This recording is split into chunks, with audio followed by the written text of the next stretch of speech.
नमस्कार। आज मैं आपको 10 प्रचेता और मारीशा की कहानी सुनाऊंगा। प्राचीन काल की बात है।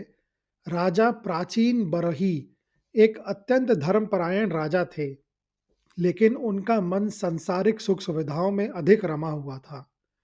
उन्होंने कई यज्ञ किए, लेकिन उन यज्ञों में पशुओं की बलि की संख्या इतनी अधिक थी कि उनकी यज्ञ भूमि घास और मृत पशुओं से पटी रहती थी।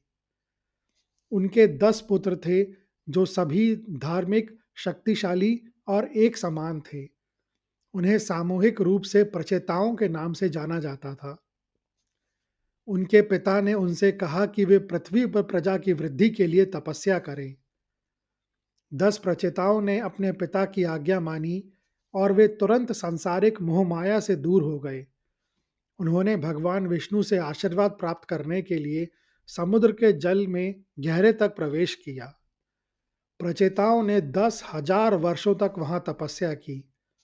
वे केवल जल के अंदर बैठकर परम सत्य को समर्पित होकर कठोर ध्यान में लीन रहे। उनकी तपस्या की शक्ति उनकी एकता के कारण अविश्वसनीय रूप से तीव्र थी। जब प्रचेताओं तपस्या में लीन थे, तब पृथ्वी पर कोई राजा नहीं रहा जो वनों और वनस्पतियों पर नियंत्रण रख सके। वनस्पतियों यानी कि पेड़ पौधे, लताएं, झाड़ियों, इनकी वृद्धि अनियंत्रित हो गई। जंगल इतने सघन हो गए कि पृथ्वी का अधिकांश भाग पूरी तरह से वनस्पतियों से के घने आवरण से ढक गया। सूर्य की किरणें और हवा भी पेड़ों के पत्तों को पार करके पृथ्वी की सतह तक नहीं पहुंच पा रही थी। इसके कारण मनुष्यों और अन्य पशु पक्षियों के लिए जीवन जीना असंभव हो गया और उनकी संख्या तेजी से घटने लगी। वहीं प्रचेताओं की इस कठिन और अटूट तपस्या से भगवान विष्णु आखिरकार बहुत प्रसन्न हुए। वे प्रकट हुए और उन्होंने प्रचेताओं को उनका वरदान दिया। प्रचेताओं से भगवान ने कहा, आप सभी का विवाह एक ही कन्या से होगा, जो अत्यंत गुणवान है और जिसका नाम मारीशा है। उसके गर्भ से एक ऐसा महान पुत्र उत्पन्न होगा, जो संसार में प्रसिद्धि प्राप्त करेगा और जिससे आगे चलकर प्रजा की वृद्धि होगी। जब 10,000 वर्ष की तपस्या पूरी करने के बाद प्रचेताओं जल से बाहर निकले, तो भगवान विष्णु के निर्देशानुसार उन्हें अब विवाह करके सृष्टि को आगे बढ़ाना था। लेकिन उन्होंने पृथ्वी की भयानक दशा देखी। जहां जहां तक उनकी दृष्टि गई, वहां केवल घने जंगल थे। उन्हें लगा कि वनस्पति ने जानबूझकर संसार को नष्ट कर दिया है। उनके भीतर यह क्रोध उत्पन्न हुआ कि जिस संसार के लिए उन्होंने तपस्या की, उस पर वनस्पतियों ने अधिकार कर लिया है।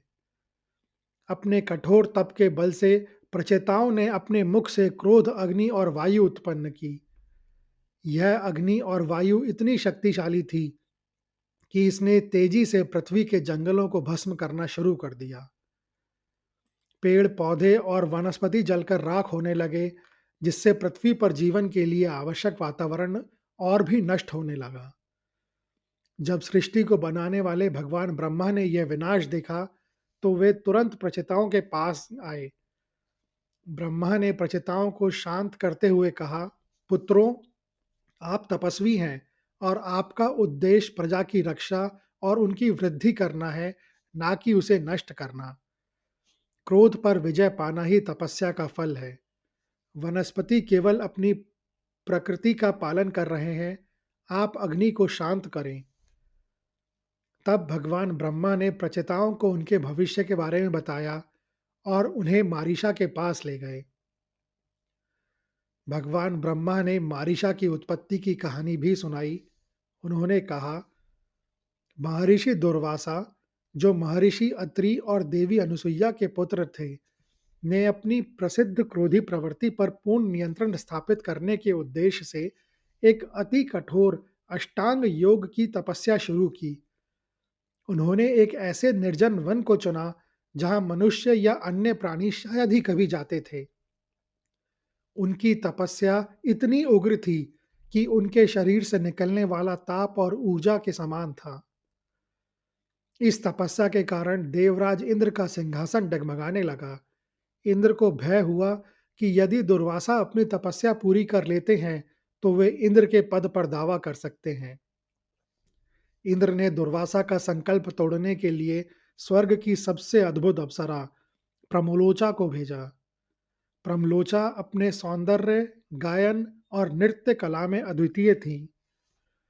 जब इंद्र ने उसे यह कार्य सौंपा, तो प्रमलोचा भयभीत हो गई। वह जानती थी कि दुर्वासा का क्रोध कितना भयानक है। उसे डर था कि यदि वह अपने कार्य में सफल नहीं हुई, तो ऋषि उसे भस्म कर देंगे, और यदि वह सफल हो गई और ऋषि को बाद में अपनी गलती का एहसास हुआ, तब भी वह श्राप से बच नहीं पाएंगी। लेकिन देवराज की आज्ञा का पालन करना, यह उनका कर्तव्य था। प्रमलोचा ने ऋषि के आश्रम के चारों ओर एक अत्यंत मनमोहक वातावरण बनाना शुरू किया। उसने मधुर संगीत उत्पन्न किया, सुगंधित पवन चलाई और अपने नृत्य को इस प्रकार प्रकट किया कि कठोर तपस्या के बाद भी दुर्वासा की एकाग्रता भंग होने लगी। जब दुर्वासा ने आंखें खोली, तो प्रमलोचा को देखकर वह स्वयं को रोक नहीं पाए। उनका वर्षों का संकल्प टूट गया।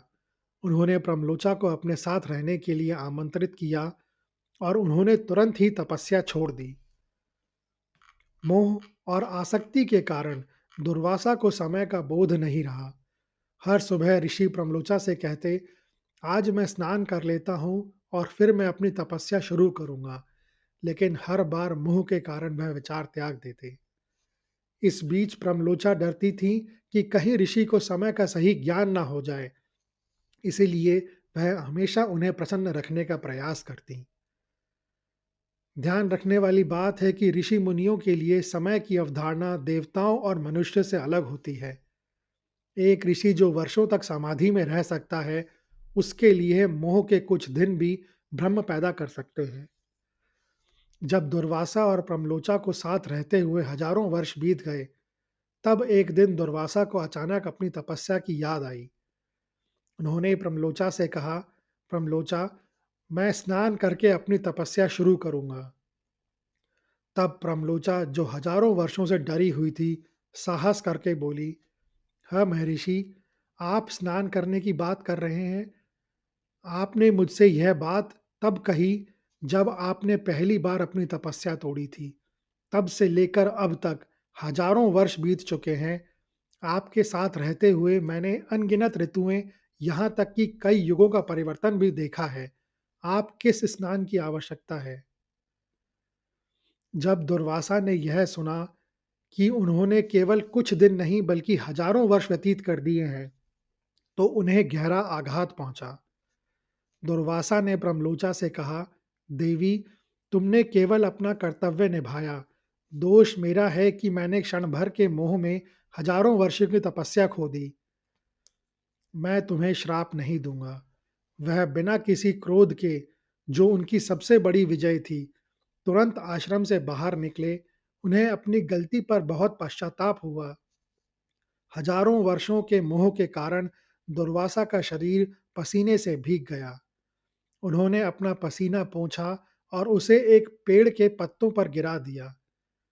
उसी समय उन हजारों वर्षों के संबंध का प्रतीक दुर्वासा के पसीने से एक सुंदर कन्या उत्पन्न हुई। इस कन्या का नाम मारीशा रखा गया। चूंकि उनका जन्म सीधे मानव माता पिता से नहीं हुआ था, इसलिए उनका पालन पोषण भी प्रकृति की शक्तियों ने किया। माना जाता है कि उन्हें चंद्रमा ने विशेष रूप से आश्रय दिया, क्योंकि वे मारीशा के जन्म के समय की पवित्रता से प्रभावित थे। पेड़ों और वनस्पतियों ने उन्हें पोषण दिया।